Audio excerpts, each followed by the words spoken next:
Getting twice as many questions is helpful for us because it gives more variety and it allows us to see the many different approaches to asking the same kind of a concept.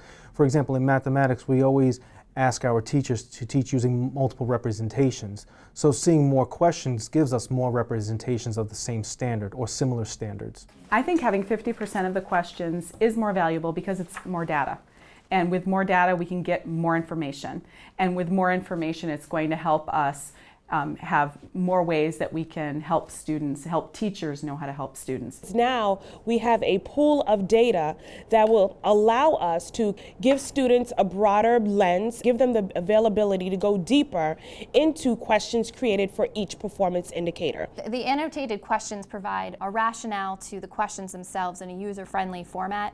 And then in addition to that, the ELA one specifically has how to help students master section, which is really tied to the specific standards and puts it in context so that they can really look at specific examples of how they may implement it within their classroom instruction. And the reason why it is better for us is because it gives us an idea of actually the depth of knowledge that's being assessed in the questions, but it also allows us to design, again, professional development starting in the fall, immediately when schools open, and continuing throughout the year, where we take the questions and we unpack them for their alignment to the standard, but then we also look at the questions ourselves and say, hey, how can we ask students to demonstrate their knowledge of mathematics through a real-life context? Having this whole month, we'll basically have a whole month of August to be able to take this information and use it, is going to help tremendously, because in September, we'll be able to start right at the beginning of the school year implementing these changes, driving instruction and increasing student learning. So it's going to make a big difference coming this early in the year.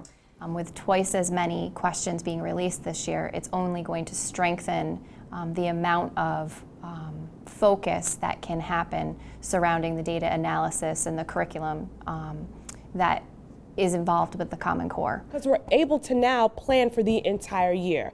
We're able to look at those performance indicators and standards in which students were not as successful as we expected they would be, and put a plan together to address the needs of our students.